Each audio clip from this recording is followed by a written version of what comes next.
아직 좀 있다. 네. 이시안의 읽은 척 책방.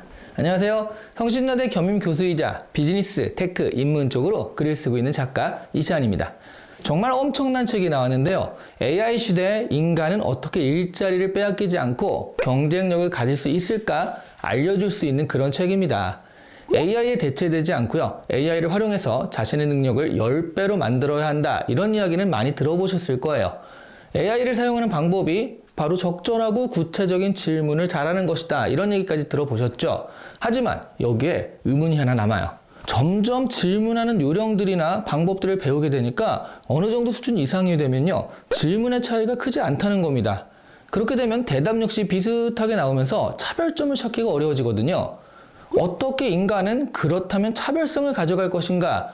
여기에 대한 대답이 필요하죠. 바로 그 부분을 소개해드린 책입니다. 오늘 소개해드린 책이요. 이 방법을 이해하시면 창의적이지 않은 사람도 AI를 활용해서 충분히 창의적인 사람이 될 수 있습니다. 이시안 작가, 그렇죠? 네, 미남 작가 이시안 작가의 AI 시대 창의적 인간인데요. 네, 바로 이 책입니다. 이 책의 가장 중요한 포인트는요. 창의성을 재개념한다라는 것이에요. AI 시대의 창의성이 중요하다는 것은 여러 강연이나 책 등에서 강조되긴 하는데요. 문제는 그 창의성들이 기존의 창의성 개념에서 벗어나지 못했다는 겁니다. 그런데 그렇게 되면요. 기존의 창의성 방법론을 AI에 적용해 보잖아요. 훨씬 더 그럴듯한 결과물이 나오게 되거든요. 예를 들어서 기존 창의성의 방법론 중에 가장 대표적인 것은요. 서로 관계없는 것을 연결시켜서 창발성을 유도하는 것이었죠. 초밥과 맥주 공장의 컨베이어 벨트, 이렇게 두 가지를 연결해서 회전 초밥이 탄생하는 것처럼 말이죠. 그런데 이렇게 두 개념을 연결하는 것을 AI에게 시켜보잖아요. 기가 막힌 이야기를 수십 개 뽑아줍니다. 더 중요한 건 순식간에 뽑아준단 말이죠.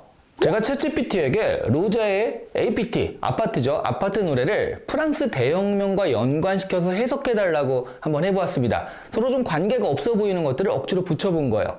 그랬더니 5가지의 포인트를 이야기했는데요. 첫 번째 것을 소개해드리면 아파트는 현대적이고 제한된 공간의 삶을 상징하며 그것을 프랑스 대혁명 당시에 대입해보면 사회를 계급과 구조적으로 나눈 사회적 체계를 상징한다라고 볼 수 있다는 거예요. 그래서 아파트는요, 제한된 공간을 넘어서 자유와 해방을 갈망하는 상징으로 볼 수 있고, 이는 프랑스 대혁명에서 자유, 평등, 박애를 추구했던 민중의 갈망과 닮아있다라는 이야기를 순식간에 뽑아냅니다. 정말 그럴듯하죠. 두 개념을 연결시키는 것은 기존의 창의성 방법론 중에 하나인데요. 그래서 이런 것들이 기업 교육이나 창의성 개발 교육 이런 것 등에 많이 쓰였어요. 그런데 그렇게 뚜렷한 방법론을 가지고 있다는 것은 그것을 AI에게 학습시키면 AI가 훨씬 더 빠르고 정확하게 수행한다는 말이 됩니다. 기존의 창의성 개념을 그대로 가져가서는요, AI에게 그대로 직업을 헌납해버리는 그런 결과가 생길 수 있다는 거죠. 그래서 이 책은요, 기존의 창의성 개념과 그 방법론을 벗어나서요, AI 시대의 대안이 되는 창의성 개념과 새로운 방법론을 본격적으로 소개해 드리는 책이에요. 그러기 위해서 먼저 일단 1장에서는 인문학적으로 창의성의 개념과 변천을 소개하고 있고요. 이 책 말이죠. 2장에서는 기존의 창의성 개념과 그에 따른 방법론을 정리해 줍니다. 여기까지만 해도 기존의 창의성이 다 정리가 된 거예요. 그리고 AI 시대 새로운 창의성을 3장과 4장에서 본격적으로 소개합니다. 그 새로운 창의성을 크리지먼트라는 개념으로 부르고 있는데요. 크리에이티브와 매니지먼트를 합성한 말입니다. 새로운 개념 크리지먼트요. 창의적 결과물들은 이제 AI와 협업을 통해서 만들어낸다라고 생각하고 인간의 주 영역은 제작이 아닌 선별과 편집이라는 겁니다.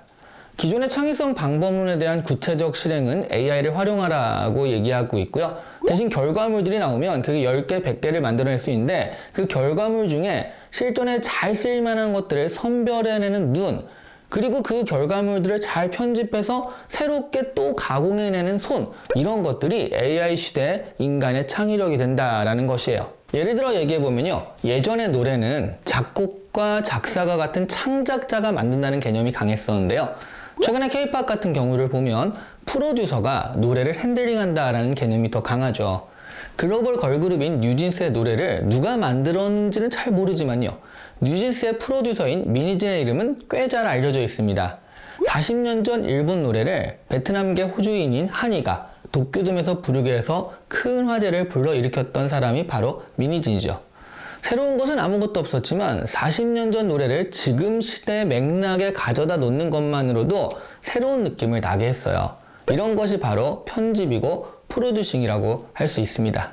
노래를 직접 만드는 것이 창의적이라기보다는요, 만들어진 노래를 다듬고 의미를 부여하고 편집해서 새롭게 만들어내는 것이 창의적인 것입니다. 일반적인 노래는 음악 생성 AI들이 쉽게 만들어내주고 있어요.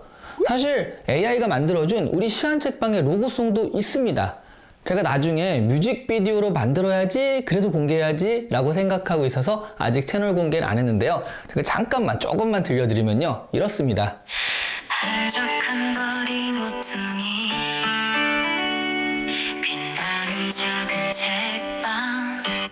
여기까지. 네, 제가 가끔 강의 가면 끝까지 들려드리긴 하거든요. 저는 작곡을 하는 사람이 아닌데도 이 정도 창작물은 쉽게 생산 가능합니다. 이 풀 버전은 나중에 제가 뮤직비디오로 공개하도록 하겠습니다.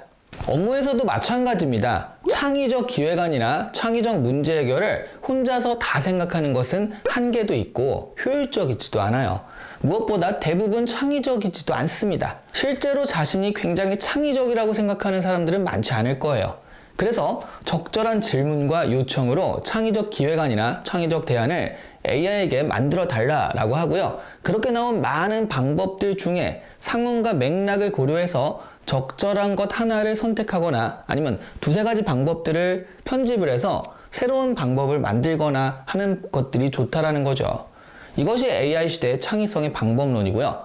그래서 저는 그냥 크리에이티브가 아닌 매니지먼트를 섞어서 크리지먼트다 라는 말을 쓰게 된 것입니다. 이런 식의 창의성 생성 방법을 익힌다면요, AI 없이 혼자서 창의성을 만들어내야 할 때에 비해서 훨씬 쉽고 빠르게 창의적 대안들을 만들어낼 수가 있습니다.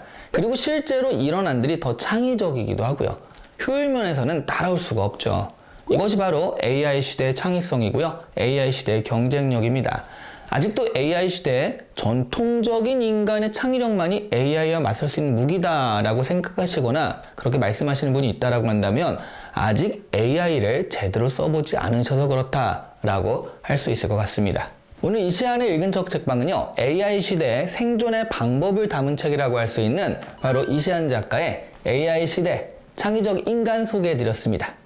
구독도 좋지만 이 경우에는 구매도 굉장히 좋거든요. 많은 성원과 구매 부탁드립니다. 감사합니다.